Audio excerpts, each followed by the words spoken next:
Hey there campers, it's me Bug. For those of you that don't know me, I'm the arts and crafts leader at Camp Bay Breeze. And I was super looking forward to this year making some fun capes and masks and other fun superhero costume stuff for us to run around the flag field with. But in light of everything going on, I can still teach you guys how to make capes just at home. You will probably need parent permission and it's just some helping hands with some sort of grown-up. And originally I was going to make some capes for my roommate and myself, but Possum had the really great idea that instead I could make some superhero capes for our cats. The instructions are still going to be basically the same, and you can do the exact same thing I'm doing, just on a much larger scale for yourself. And we're going to start basically with some sort of fabric. I'm going to be using felt, just because I happen to have a lot of felt lying around. I don't know why I have so much felt, but I do. You can use any fabric though. You can even use an old t-shirt, which would actually eliminate a couple steps for you. But again, get mom and dad's permission or just some grown-ups permission before you start cutting up t-shirts. If you do decide to cut up a t-shirt, basically what you'll do is just take the back, you'll cut around the collar of the shirt, leaving an area open in the back, and then use that to sort of make our lovely little cape pattern. So you would have the neck of the shirt there and then this lovely little trapezoid cut out from the back. So that would save you a few steps. But in case you don't have random large t-shirts lying around, which I unfortunately do not, I did all my spring cleaning about 2 months or so ago and I didn't think to save any of my old t-shirts, you are going to take a chunk of fabric. You can use whatever size you would like. I happen to have a lot of felt lying around. But, like I said, I am making capes for cats. So my capes are going to be a much smaller scale than what you're going to do for yourself. I would recommend taking a ruler or some measuring tape or anything to try to figure out the perfect length for you. And then from there, you're going to want to figure out how wide you want it to hang from the lowest part. So if you're looking at the cape like this, you're going to want to measure this area here. Okay? So for the cats, I measured 7 inches in height, so it'll hang 7 inches off of them. And then I've got 6 inches here. So basically, you're just going to cut out a rectangle that's however long you want it to be by however wide you want the widest part. So it'll look a little like this. So again, just for the cats, I've got 7 by 6. And then, to get the lovely little trapezoid shape, you'll just fold it in half. I know when I was in school we called this the hot dog fold as opposed to the hamburger fold. It doesn't really make a difference what you call it, but either way you're going to fold it lengthwise. So you've got your widest portion down here, so it'll be like this. And then however long you want it to be up top. So for that part, again, I would take a ruler or a measuring tape, measure along your back, and just where you want it to connect, just around your neck. For the cats, it's pretty easy because they're cats. So, but cutting it like this helps you get the measurements nice and centered and makes everything nice and symmetrical. So I'm just gonna go from the one corner up to the top. And see, then that gives us our lovely little trapezoid shape. So again, this will be the area that goes around the neck, and then this wide part down at the bottom is where it fans out and flaps in the wind. But I would not try flying without parental supervision. Just try running really, really fast instead. Now on to the next step. Again, if you're not utilizing a t-shirt that already has a neck, you're going to want to pay attention to this part. There are a couple different ways you can do it. You could use yarn. In my case, I'm going to be utilizing some scrap felt. I actually took a couple different small cuts of felt and have sewn them all together, just like that. And what I'm going to be doing is basically just stitching them together. So again, you're going to want a grown-up's help for this because you're going to need to use some sewing stuff. So in this case, just a needle and thread. I don't think you can really see it. You can sort of see it right there. But so you tie a knot at the end of the thread, and then I'm just going to do a loose little running stitch. Super easy. Running stitch is a basic sewing thing. You can do it for a lot of stuff. Hemming pants, adding patches onto your vest, always a good thing to do. But so I'm just going to loop through this really quick.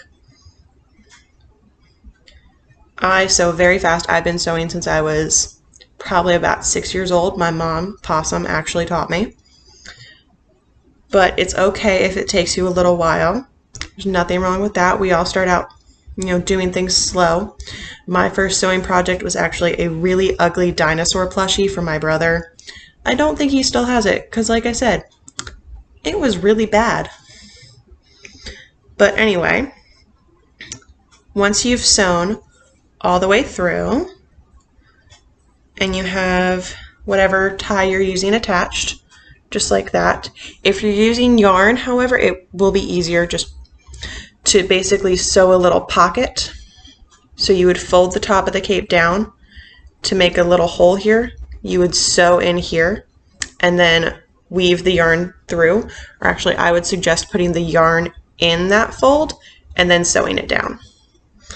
But I'm using fabric just because, like I said, I have a bunch of felt and I don't know why. And then the most important thing with sewing is to tie off your thread. So basically you just do a nice little loop here in your last stitch, just an extra little tiny one. Pull it through, and then right before the thread is fully through, you have this nice little circle here. And then what I do is I go once, twice through the circle without pulling it tight. And then once I get both loops through, so it'll look something like that, kind of weird, I know, then you pull that nice and tight. And that actually double knots it for you, so you don't have to worry about messing with the thread and trying to tie a tiny little knot. And then we clip off our extra, because if you don't, my cats are going to chase their own capes, and that won't really work out too well. But so there, we have a lovely little cape, except I made mine very lopsided. I did not think that through. But it's fine, because it's a cape or a cat. So, next comes the decorating. There are a couple different ways you can decorate. Oh, and I was going to say, as far as sewing, if you don't know how to sew or if you don't have any, threads, like thread or needles lying around, a stapler works very, very well. So in that case, all you would do would be just staple down here, or if you were, looping yarn through, you would put the yarn in, fold it, and then staple down around. Possum likes to call that a bachelor's hem because it's an easy way for people that don't know how to sew, like unmarried young men in their 20s, to hem their pants. Just staple it, works pretty well. But so now that we've got the sewing all done and we have our lovely little cape, we get to the decorating portion. Okay, so there are a couple different ways you can decorate. This red cape is going to be for my roommate's cat, Ember. He has 3 legs and he is all black, so we jokingly call him Batman and say that he is the knight. So for his, don't mind my mess and my Disney pajamas I just got off work. I'm going to draw, basically I'm just going to use a Sharpie for his. You can also utilize fabric paint. I just figured a Sharpie would be easier. But you'll draw out your nice little insignia. So in my case, I'm going to do basically just a giant cat head.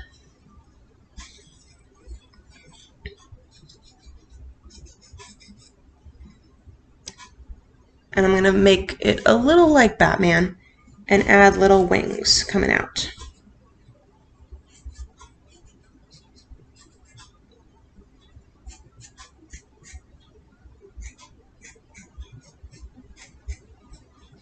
And then, again, because I'm using a Sharpie, I just have to color it in.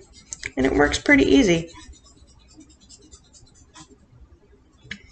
And then, because I like talking about the fact that he has 3 legs, I'm going to put tiny little 3s all over it. You can decorate your cape however you want. You could do it with, a Wonder Woman insignia, You could do Superman's little logo. You could just do fun things inspired by a bunch of different superheroes, or you can come up with your own superhero. In this case, little Ember is Catman. Not the greatest, but it works, and it's super cute, and he's going to look very adorable in it.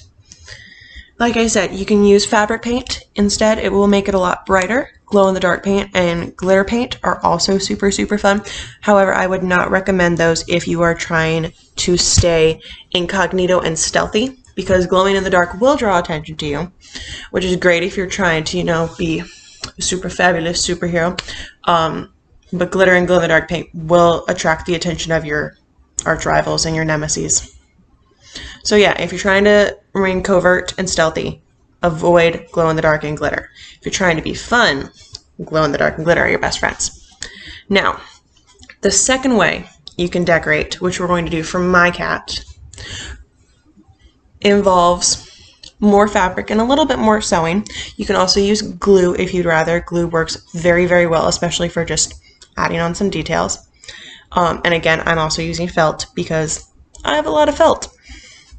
So my cat's name is Blueberry Pie. So I've drawn and cut out this little tiny piece of pie. I think it looks very cute. And this tiny little blueberry. Again, you can put whatever you want on your cape. I just thought it would be funny to put a piece of blueberry pie on my cat's cape. Now I actually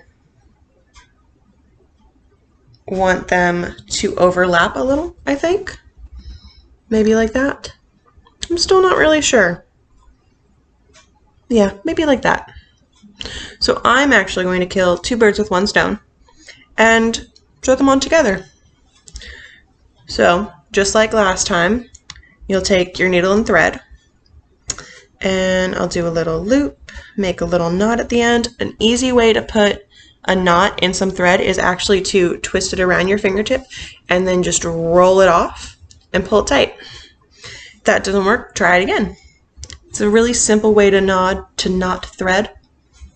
But so I've got my little design all cut out, and I'm just going to stitch it on very quickly. Again, I just sew really fast because I've been sewing for a couple years, more than a couple years. Glue works just as well. Or like I said, fabric paint and markers are also very nice alternatives for decorating. I just thought this would be a fun way to use up some of the felt that I happen to have lying around. I have a lot of random craft things lying around. I think that's why they made me the arts and crafts leader. Probably. Alright. I'm almost done. As you can see, I did not sew on the little hanging portion that would go around my cat's neck, just because I didn't, because I was lazy. I'll do that in a minute though. But now that I've got my little design sewn on, I do a little knot. I also sing to myself while I sew a lot. It's weird. It's fine. So I've got my little knot going. Don't hold your needle in your mouth. I don't know why I do this. Yes, I do.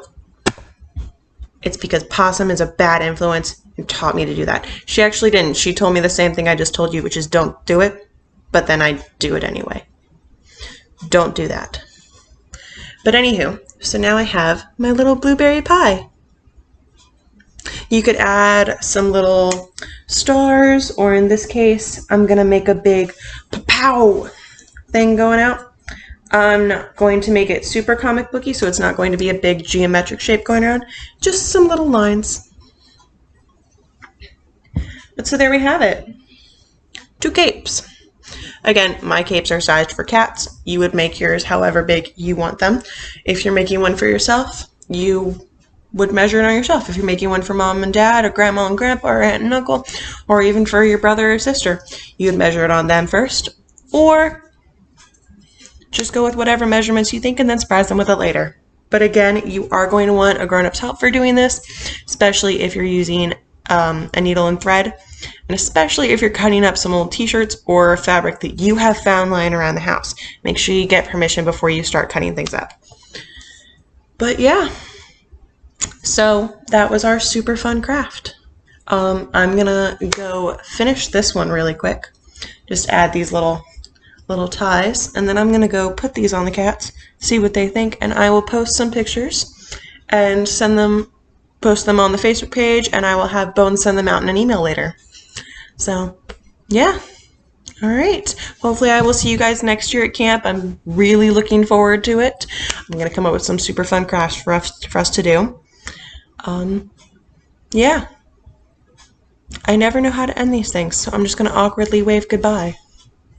Goodbye. Goodbye.